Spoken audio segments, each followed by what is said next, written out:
Exercise 3.1 में question 11 है Rabia iron 7 scarfs in 12 minutes how long will she take to iron 45 scarfs और कितने scarf iron हो रहे होंगे 45 स्कार्फ्स आयरन होंगे कितने टाइम में, कितने मिनट्स में। ठीक है, यहाँ पर स्कार्फ्स और टाइम के दरमियान रेशो है। तो चलिए हम लिख लेते हैं गिवन रेशो स्कार्फ आयरन्स। ठीक है, कितने स्कार्फ्स आयरन्स हो रहे हैं कितने टाइम में, टाइम मिनट्स में दिखाया जा रहा है। चले 7 स्कार्फ आयरन हो रहे हैं 12 मिनट्स में। तो यहाँ पर कहा जा रहा है कि how long will she take, कितना टाइम लेगी वो 45 स्कार्फ आयरन करने में। तो यहाँ पर अगर हम देख लें तो स्कार्फ की क्वांटिटी ज़्यादा हो रही है और स्कार्फ की क्वांटिटी ज़्यादा हो रही है तो टाइम भी ज़्यादा लगेगा। तो दोनों क्वांटिटीज़ इंक्रीज़ हो रही है। ठीक है, तो प्रोपोर्शन में इसकी रेशो इस तरह होगी 7:45 प्रोपोर्शनल टू 12:x। यहाँ पर ये एक्सट्रीम्स हैं और ये मीन्स। 7 मल्टीप्लाई होगा x के साथ, 45 मल्टीप्लाई होगा 12 के साथ। चले इसको 7x के साथ मल्टीप्लाई हो जाए तो 7x, 45 को 12 के साथ मल्टीप्लाई कर लो। 2 5 ज़ार 10, 0 1 कैरी, 2 4 ज़ार 8 + 1 9, एक ही बार ख़त्म। 1 5 ज़ार 5, 1 4 ज़ार 4, 0 9 5 के साथ 8 कर ले तो हमारे पास 14 आ रहा है। ठीक है, 4 1 कैरी, 4 + 1 5 540 आ रहा है, 540। यहाँ पर हमें x की वैल्यू चाहिए तो हम 7 को बोथ साइड पर डिवाइड कर लेंगे। 7 7 के साथ कैंसिल, x की वैल्यू हमारे पास 540 डिवाइडेड बाई 7 आ रहा है। अब इसको फर्दर डिवाइड करेंगे, 540 को 7 पर डिवाइड करेंगे। 5 7 से लेस है तो 4 इसके साथ शामिल करेंगे, 54 बन गया। 7 को टेबल पढ़ेंगे, 7 7 ज़ार 49, यहाँ 4 से 9 माइनस नहीं हो रहा, 1 कैरी करेंगे, ये 14 बन जाएगा और ये 4 रह जाएगा। 14 से 9 हटाओ तो हमारे पास 5 आ रहा है। ठीक है, ये 0 नीचे आ जाएगा, ये 50 बन जाएगा। 7 7 ज़ार 49, 50 से 49 फिर माइनस कर लो तो 1 आ रहा है। ठीक है, फिर अगर हम पॉइंट लगाएंगे तो फर्दर डेसिमल में आंसर आएगा। मिक्स नंबर में इसका आंसर लिख लेते हैं 77 होल 1 डिवाइडेड बाय 7। ये x की वैल्यू हमारे पास आ गए हैं। इतने मिनट्स में 45 स्कार्फ आयरन होंगे। ठीक है, 77 होल 1/7 मिनट्स में 45 स्कार्फ्स आयरन होंगे। क्वेश्चन नंबर 12 है 14 tubewells can fill a water tank in 45 minutes. 14 tubewells water tank को 45 मिनट्स में फिल करती हैं। If 4 tubewells are out of order, अगर इन 14 ट्यूबवेल में से 4 ट्यूबवेल्स ख़राब हो जाए, how long will the remaining tubewells take to fill the tank. तो कितना टाइम फिल होने में, टैंक के फिल होने में लगेगा। फिर यही जो रिमेनिंग ट्यूबवेल्स हैं रह चुकी है, जो रिमेनिंग ट्यूबवेल वो कितना टाइम लगाएगी वाटर टैंक को फिल करने में। तो यहाँ पर ट्यूबवेल रेशो क्या है, ट्यूबवेल्स और वाटर टैंक के दरमियान रेशो है। ठीक है, 14 ट्यूबवेल्स 45 मिनट्स में टैंक को फिल करती है। इसी 4 ट्यूबवेल्स ख़राब हो गई हैं तो इसके बाद 10 ट्यूबवेल्स रहती हैं। तो 10 ट्यूबवेल्स कितना टाइम लगाएगी वाटर टैंक को फिल करने में। यहाँ पर देखिए ट्यूबवेल्स की रेशो कम हो रही है, डिक्रीज़ हो रही है, तो यहाँ पर टाइम जो है वो ज़्यादा लगेगा फिर। ठीक है, जितना काम 14 ट्यूबवेल कर रही थी उतना काम 10 ट्यूबवेल नहीं करेगी, वो टाइम ज़्यादा लगाएगी वाटर टैंक को फिल करने में। तो एक वैल्यू इंक्रीज़ हो रही है, दूसरी डिक्रीज़ हो रही है, तो ये इन्वर्स प्रोपोर्शन है। यहाँ पर इसकी रेशो हमारे पास ये डिक्रीज़ हो रही है तो 10, ये उल्टा करेंगे हम, 10:14 प्रोपोर्शनल टू 45 रेशो x। ये प्रोपोर्शन फॉर्म में आ गया है। यहाँ पर ये एक्सट्रीम्स हैं, ये मीन्स वैल्यू। x की वैल्यू को फाइंड करने के लिए एक्सट्रीम और मीन्स वैल्यू को मल्टीप्लाई करते हैं। 10 मल्टीप्लाई हो जाएगा x के साथ और 14 मल्टीप्लाई हो जाएगा 45 के साथ। 10x के साथ मल्टीप्लाई हो जाए तो 10x आ जाएगा। यहाँ पर 45 को 14 के साथ मल्टीप्लाई करते हैं। 4 5 ज़ार 20, 0 लग जाएगा, 2 कैरी, 4 4 ज़ार 16 + 2 18, एक की बारी ख़त्म। 1 5 ज़ार 5, 1 4 ज़ार 4, 8 कर लो, 0 8 और 5 8 कर लो तो हमारे पास आ जाएगा 13, ये 3 और 1 कैरी, 4 + 1 5 + 1 6 630 इससे आ रहा है। ठीक है, 6 30। अब यहाँ पर x की वैल्यू चाहिए तो हम x को बिल्कुल अकेला करेंगे, 10 को बोथ साइड पर डिवाइड करेंगे, 10 ये इसके साथ कैंसिल, ये 0 इसके साथ कैंसिल, x की वैल्यू हमारे पास क्या आ गई है 63। तो 10 टैंक्स हम कह सकते हैं कि 10 tubewells can fill a water tank in 63 minutes। ये इसका रिक्वायर्ड रिजल्ट है। एक्सरसाइज 3.1 में क्वेश्चन 13 है, identify the proportion from the given table and then plot the graphs. इसमें फर्स्ट ऑप्शन है x और y की वैल्यू हमारे पास गिवन है। x की वैल्यू हमारे पास है 1, 3, 9, 5 और y की वैल्यू 2, 6, 18 एंड 10। जब हम ग्राफ बनाते हैं तो दो वेरिएबल्स हमारे पास जो इसमें होती है x और y, ये दो, इसमें एक इंडिपेंडेंट वेरिएबल होता है, दूसरा डिपेंडेंट वेरिएबल होता है। इंडिपेंडेंट वेरिएबल वो होता है जो जिसकी बिना पर दूसरा वेरिएबल या तो इंक्रीज़ होगा या डिक्रीज़ होगा। x वेरिएबल हमारे पास ये इंडिपेंडेंट कहलाएगा यहाँ पर, ठीक है, इंडिपेंडेंट वेरिएबल, और y वेरिएबल हमारे पास डिपेंडेंट वेरिएबल कंसिडर करेंगे यहाँ पर, ठीक है। यहाँ पर अगर x की वैल्यू इंक्रीज़ हो रही हो और उसके साथ साथ y की वैल्यू इंक्रीज़ हो रही हो, या x की वैल्यू डिक्रीज़ हो रही हो इसके साथ साथ y की वैल्यू भी डिक्रीज़ हो, तो उसको हम डायरेक्ट प्रोपोर्शन कहेंगे, ठीक है। यहाँ पर देखिए x की वैल्यू 1 है, यहाँ पर 2 है, फिर सेकंड वैल्यू x की इंक्रीज़ हो रही है 3 है, तो इसके साथ साथ अगर y की वैल्यू हम देखें तो 6 है, ये भी इंक्रीज़ हो रही है। इसके बाद 9 है, x की वैल्यू इंक्रीज़ हो रही है। इसके साथ साथ y की वैल्यू भी 18, 6 से 18 हो रही है, ठीक है, तो इंक्रीज़ आ रहा है इसमें। अब इसके बाद x में देखिए डिक्रीज़ आ रहा है, 5 है, तो इसके साथ साथ y में भी डिक्रीज़ आ रहा है, तो हम कह सकते हैं कि ये डायरेक्ट प्रोपोर्शन है, ये वेरिएशन डायरेक्ट। हम यहाँ पर इसका रिजल्ट लिखेंगे पहले, फिर इसका ग्राफ बनाएंगे। From the above table is the values of x variable increases or decreases, क्योंकि इसमें डिक्रीज भी आ रहा है, ठीक है, लास्ट वैल्यू में डिक्रीज भी आ रहा है। The y values are the values of y variable also increases or decreases।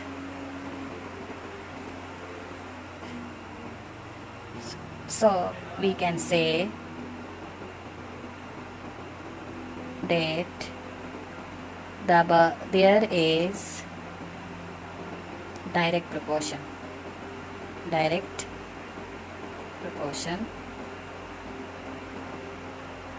in x and y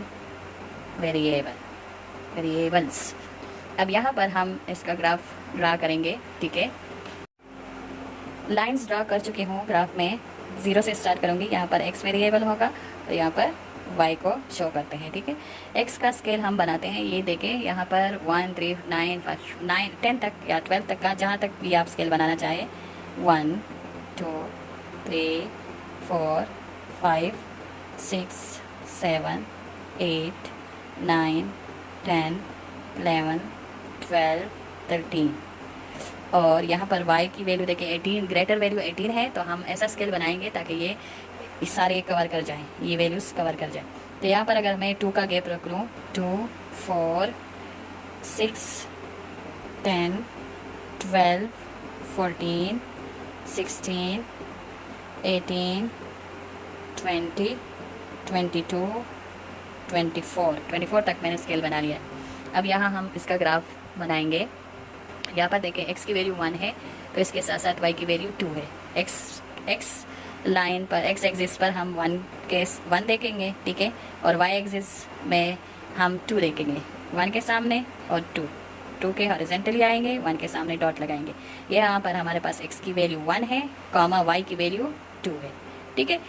अब नेक्स्ट टेबल में x की वैल्यू 3 है और y की वैल्यू 6, तो x एक्सिस में हम 3 देखेंगे, 3 के सामने 3 के वर्टिकली आएंगे, 6 के सामने आ जाए तो वहाँ पर रुक जाएंगे, 3 के सामने और 6 के सामने डॉट लगाएंगे।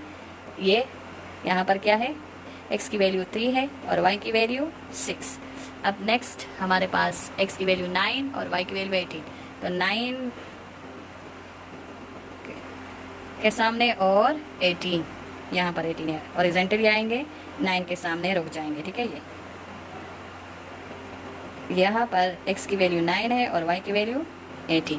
अब यहाँ पर देखें, लास्ट वन डिक्रीज कर गई है दोनों, x की वैल्यू 5 है और y की वैल्यू 10, तो x की वैल्यू 5 यहाँ पर है और y की वैल्यू 10 यहाँ पर। 5 और 10 के सामने डॉट लगाएंगे। ये क्या है, x की वैल्यू 5, y की वैल्यू 10। अब इन पॉइंट्स को हम ज्वाइन करेंगे। देखिए तकरीबन स्ट्रेट लाइन आ रही है। ठीक है, इस डिग्रीज की वजह से ये थोड़ा सा कर्व आ गया है, लेकिन ये स्ट्रेट लाइन ग्राफ है। ठीक है, इसको हम डायरेक्ट प्रोपोर्शन कहेंगे। ठीक है, डायरेक्ट प्रोपोर्शन यहाँ पर एग्जिस्ट हो रहा है इस ग्राफ में। क्वेश्चन 13 का सेकंड पार्ट है, x और y के वैल्यू गिवन है हमारे पास टेबल में। कहा जा रहा है कि इनको आइडेंटिफाई करके कौन सा प्रोपोर्शन एग्जिस्ट कर रहा है यहाँ पर इनकी वैल्यूज़ में, और ग्राफ भी प्लॉट करें। तो यहाँ पर देखिए x की वैल्यू -35 है और y की वैल्यू 7 है, तो यहाँ पर नेगेटिव में वैल्यू और यहाँ पॉजिटिव में है। ठीक है, y की वैल्यू -7 है। यहाँ पर देखिए x की वैल्यू में इंक्रीज़ आ रहा है, इंक्रीज़ है, तो y की वैल्यू में डिक्रीज़ है। यहाँ पर x की वैल्यू डिक्रीज़ हो रही है तो y की वैल्यू इंक्रीज़ है। यहाँ पर x की वैल्यू इंक्रीज़ है तो y की वैल्यू डिक्रीज़ है। यहाँ पर x की वैल्यू इंक्रीज़ है तो y की वैल्यू x की वैल्यू डिक्रीज़ है तो y की वैल्यू इंक्रीज़ है। यहाँ पर देखिए एक की वैल्यू इंक्रीज़ हो रही है तो दूसरी की डिक्रीज़ हो रही है, तो यहाँ पर ये इन्वर्स प्रोपोर्शन पाया जा रहा है, एग्जिस्ट करता है। ठीक है, हम कह सकते हैं कि from the above table it is clear that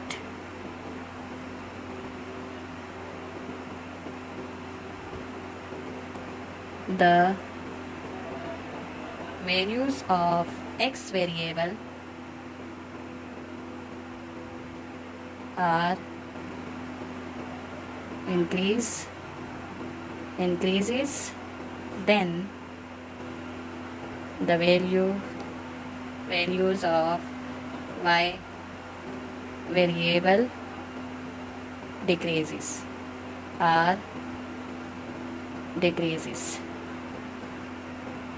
and the values of x variable are decreases, then the values of y variables are increases.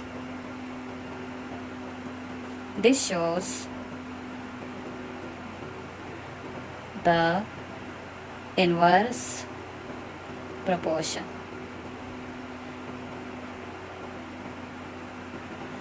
अब हम इसका ग्राफ ड्रा करते हैं। यहाँ पर हम पूरा ग्राफ ड्रा करेंगे क्योंकि यहाँ पर नेगेटिव वैल्यूज़ भी मौजूद है, इसलिए यहाँ पर 4 क्वाड्रेंट्स हम इसके ड्रा करेंगे। ये x एक्सिस है तो ये x प्राइम होगा, ये y एक्सिस है तो ये y प्राइम होगा। ठीक है, यहाँ इसका ओरिजिन 0 होगा। ठीक है, यहाँ पर स्केल बनाते हैं। 10 का गैप इसलिए रखा है क्योंकि x की वैल्यूज़ 55 तक जा रही है, तो हम 60 या 70 तक स्केल बना सकते हैं। 10, 20, 30, 40, 50, 60, 70, 80 तक चले जाते हैं। यहाँ पर नेगेटिव -10, -20, -30, -40, -50, -60, -70, -80। अब y की वैल्यूज़ देखें तो यहाँ पर ग्रेटर वैल्यू 11 है। ठीक है, तो हम 10 तक भी जा सकते हैं, 15 तक भी स्केल बना सकते हैं। चलिए 10 तक बनाते हैं, नहीं 15 तक बनाते हैं। 5 का गैप अगर हम रखें 5, 10, 15। ठीक है, यहाँ पर 5 का गैप रखा है मैंने, या 1, 2, 3 का भी आप रख सकते हो। 1, 2, 3, 4, 5, 6, 7, 8, 9, 10। अभी 1, 2, 3, 4, 5, 6, 7, 8, 9, 10, 11, 12, 13, 14, 15। यहाँ पर पॉजिटिव होगा ठीक है y, और यहाँ पर नेगेटिव नीचे। -1, -2, -3, -4, -5, -6, -7, -8, -9, -10, -11, -12, -13, -15। यहाँ पर 1 का गैप आप रख सकते हो, ठीक है। अब यहाँ पर देखिए x की वैल्यू, फर्स्ट में देखिए x की वैल्यू क्या है, -x, यहाँ रफ साइड पर अगर आप लिखे x की वैल्यू -35 है और y की वैल्यू +7 है। यहाँ फर्स्ट क्वाड्रेंट हमारे पास दोनों पॉजिटिव वैल्यू होती है, x की वैल्यू भी पॉजिटिव, y की वैल्यू। यहाँ सेकंड में x की वैल्यू नेगेटिव होती है और y की वैल्यू पॉजिटिव। तो यहाँ पर दोनों नेगेटिव होगी, ठीक है, दोनों नेगेटिव, x की वैल्यू भी नेगेटिव, y की वैल्यू भी नेगेटिव। यहाँ पर y की वैल्यू नेगेटिव और x की पॉजिटिव और y की नेगेटिव। यहाँ पर देखें x की पॉजिटिव और y की नेगेटिव है। अब यहाँ पर देखें या x की नेगेटिव है और y की पॉजिटिव, तो x की नेगेटिव और y की पॉजिटिव यहाँ पर है, ठीक है। -35 है, ये -30 है, तो 35 तकरीबन यहाँ पर आएगा, -35 और +7, यहाँ 7, यहाँ पर इस लगेगा पॉइंट, प्लॉट हो जाएगा -35 +7। दूसरी वैल्यू क्या है, 20 और -4। x की वैल्यू पॉजिटिव है, y की वैल्यू नेगेटिव, तो यहाँ पर इसकी वैल्यू आएगी x की पॉजिटिव और y की नेगेटिव, y की वैल्यू नेगेटिव यहाँ पर है 20, x की वैल्यू 20 यहाँ पर, y की वैल्यू 4 -4 यहाँ पर 20 -4, ठीक है।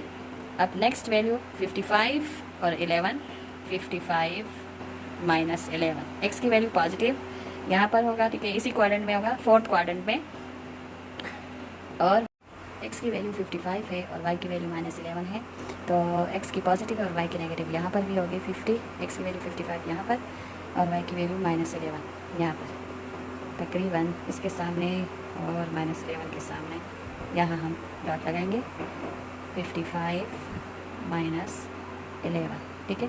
लास्ट वैल्यू है -15, x की नेगेटिव है, यहाँ पर अगर आप लिख लें x की नेगेटिव और y की पॉजिटिव, तो नेगेटिव और पॉजिटिव यहाँ पर एग्जिस्ट करेगा, प्लॉट होगा यहाँ पर -15, यहाँ पर देखिए -10 -15, तकरीबन यहाँ पर होगा x की वैल्यू और y की वैल्यू 3, तो यहाँ पर इसकी वैल्यू x की -15 और y की वैल्यू 3।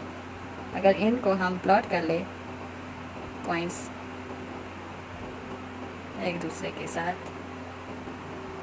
तो हमारे पास ये देखिए ये प्लॉट कर चुके हैं, कर्व आएगा, ठीक है। ये हमारे पास इनवर्स प्रोपोर्शन का ग्राफ बन चुका है, ठीक है।